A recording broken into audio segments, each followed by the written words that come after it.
नमस्कार. स्वामी प्रेरणा या यूट्यूब चॅनलवर आपले स्वागत आहे. ह्या व्हिडिओकडे दुर्लक्ष करू नका, कारण स्वामी तुम्हाला एक संकेत देऊ इच्छित आहेत. येणाऱ्या पुढील सप्ताहामध्ये तुमचे जीवन आनंदाने भरून जाणार आहे. सुख, समृद्धी, ऐश्वर्य, शांती तुमच्या मार्गाने येत आहे. स्वामींचा आशीर्वाद प्राप्त करून घेण्यासाठी हा व्हिडिओ शेवटपर्यंत पहा आणि चॅनलला सबस्क्राईब करा. स्वामी म्हणतात, माझ्या बाळा, मी काय सांगतोय शांतपणे ऐकून समजून घे. जर का तुम्ही एकीकडे जिवंत माणसाची मन दुखवत असाल आणि दुसरीकडे माझी सेवा करत असाल, माझे नामस्मरण करत असाल, खूप देवपूजा करत असाल, म्हणजे सगळी पापे धुतली जातात आणि देव आपल्याला पावेल असे समजणे ही तुमची सर्वात मोठी अंधश्रद्धा आहे.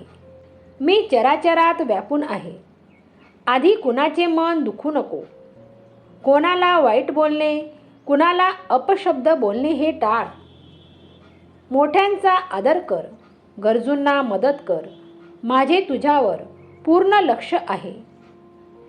जर तुम्ही खरे स्वामी भक्त असाल तर आधी हे आचरणात आणा. मला आनंद होईल आणि मग तुमचे आनंद कोणीही थांबवू शकणार नाही. उपवास करा किंवा नका करू, तुमची मर्जी. जिभेवर ताबा नाही जमला तरी चालेल, पण तुमचा मोह मात्र नक्की आवरा. तुम्ही रोज मठात जा किंवा नका जाऊ, ही तुमची इच्छा आहे. तिथे नतमस्तक झाला नाहीत तरी चालेल, पण तुमचा अहंकारावर मात्र नक्की विजय मिळवा. तुम्ही सोहळा मान किंवा नको, तुमची इच्छा. हे सर्व मानलं नाही तरी देखील चालेल, पण तुमचा आचार मात्र नीट आणि पवित्र ठेवा. तू रोज 11 माळी जप, स्वाध्याय करा, शास्त्रवाच करा किंवा नको, तुझी निवड. त्यासाठी वेळ नाही दिला तरी चालेल. आपल्या माणसांची मनं नक्की वाच. बघ, तुला हे जमते का? तुम्ही मंदिरात सेवेला या किंवा नका येऊ, ही तुमची आवड आहे. त्यासाठी सवय नसली तरी चालेल, पण सेवेत असलेल्या भक्तांमध्ये देव पाहायला नक्की शिका. कर्माची भीती नक्की मनात ठेवा.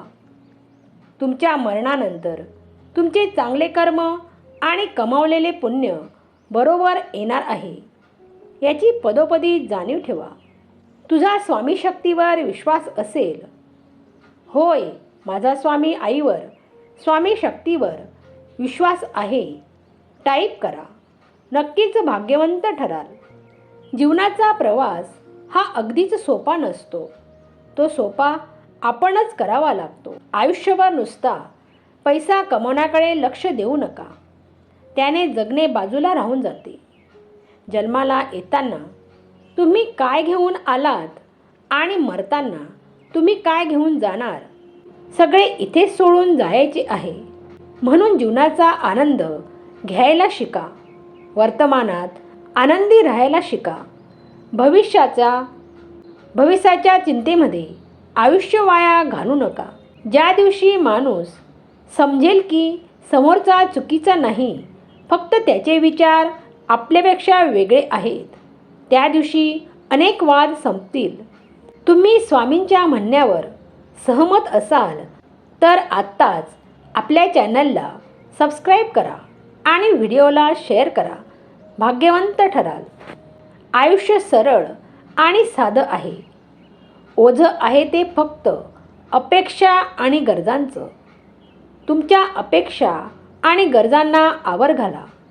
मग बघा आयुष्य कसं सुंदर वाटेल. आपल्या पाठीमागे जे बोलतात त्यांच्याकडे लक्ष द्यायचे नाही. इतरांनी आपल्याकडे टाकलेल्या विटांपासून एक खंबीर पाया निर्माण करा. जो तुम्हाला टाळण्याचा प्रयत्न करतो त्याच्या मागे धावू नका. कधीच स्वतःला कमी लेखू नका, कारण या जगात प्रत्येक व्यक्ती अनोखी आहे. स्वतःवर लक्ष केंद्रित करा, कारण तुमचं लक्ष विचलित करणारे खूप भेटतील. अस्तित्व टिकवायचं असेल तर स्वतःमध्ये हिंमत पाहिजे. एकटं असलं तरी सर्वांना पुरून उरायचं. आपले विचार हे नेहमी चांगले ठेवा. तुमच्यासोबत कधीच वाईट होणार नाही. जर का तुम्हीही वाईट गोष्टींपासून लांब असाल तर स्वामींची कृपा, मी वाईट गोष्टींपासून लांब आहे असं टाईप करा. स्वामींची कृपा अशीच तुमच्यावर सदैव राहील. शांत राहून निरीक्षण करायला शिका, कारण प्रत्येक गोष्टीला उत्तर देणं गरजेचं नसतं. काही गोष्टींना आपले स्वामीच उत्तर देतात. आपली प्रतिष्ठा खूप खूप सांभाळा, कारण हीच एक अशी गोष्ट आहे जी आपल्या वयापेक्षा जास्त टिकते. एक लक्षात ठेवा, जिथे दान देण्याची सवय असते तिथे संपत्तीची कमी नसते, आणि जिथे माणुसकीची शिकवण असते तिथे माणसांची कमी नसते. आयुष्यात थोडं सांभाळून चला. पाप इतका सुंदर पोशाख घालून येते की ते पाप आहे असे माहीत असूनही आपण त्याला कवटाळतो. स्वामी म्हणतात, असा मनुष्य जो कधी अत्यानंदित होत नाही, द्वेष करत नाही, शोक करत नाही आणि जो कधी कामना करत नाही, तसेच शुभ आणि अशुभ संपूर्ण कर्माचा त्याग करतो, तोच भक्तियुक्त भक्त मला अतिप्रिय आहे. जो मनुष्य ईश्वरी शक्तीचा मनापासून स्वीकार करतो आणि परमात्म्यावर संपूर्ण श्रद्धा ठेवतो, भगवंत त्याचे कधीही वाईट होऊ देत नाही. एवढे ध्यानात ठेवा. हा संदेश शेवटपर्यंत पाहिल्याबद्दल धन्यवाद.